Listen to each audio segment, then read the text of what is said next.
wow दुई तिनवटा हेर्नु न कस्तो राम्रो गुलाबको फुल फुलिराखेको बेसी परेको तिनवटा जति फुलेछ अब फुल्न लागिरहेछ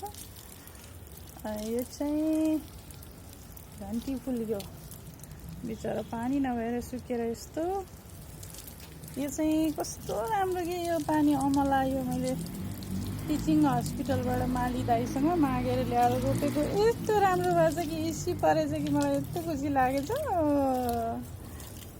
गर्ने जस्तो भएछ अमला यो जङ्गलमा पाउने त्यो पानी अमला भन्छ यसको जरामा अमला फलेको थियो अस्ति मैले खाएको फेरि यत्रो घनघोर भइरहेछ कि हेर्नु न कस्तो राम्रो भइरहेछ भनेपछि त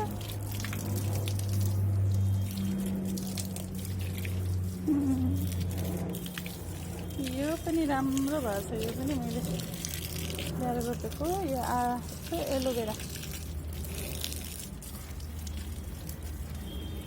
यसमा पनि एउटा फुल फुलेछ बिचरा पानी नभएर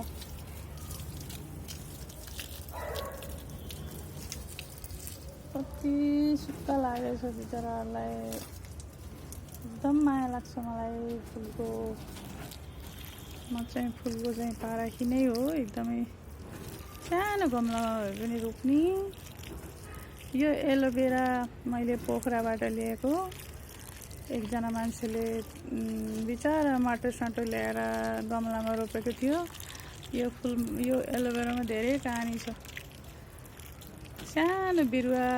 रोप्नु है भनेर मैले छोडेको म अफिस जाँदाखेरि गमलामा रोपेको थियो अहिले त्यत्रो भयो एलोभेरा कति मैले काटेर फालेँ अनि त्यसको पनि त्यत्रो भयो मलाई एकदम मन परेर बिचारा त्यो मान्छेले रोपिदिएको थियो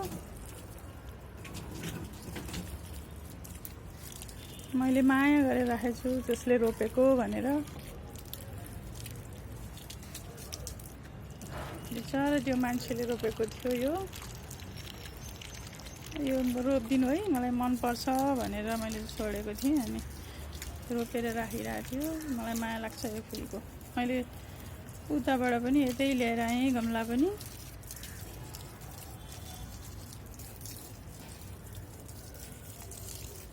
यो फुलहरू अब यो त एक हप्ता जति फुल्छ अनि गइहाल्छ यो यस्तो राम्रो भएछ अब फुल्ने बेला मात्रै राम्रो देख्ने हो होइन अनि नरहने के यो त गइहाल्यो सिजनको फुल यो पनि जान्छ अब यस्तो बिचराहरू पानीले तडपेको फुलहरू के गर्ने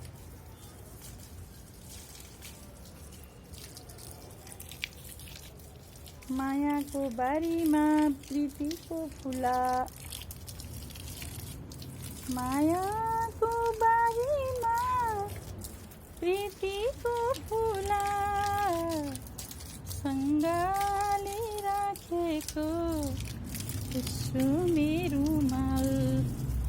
कुसुमे रुमाल कुसुमे रुमाल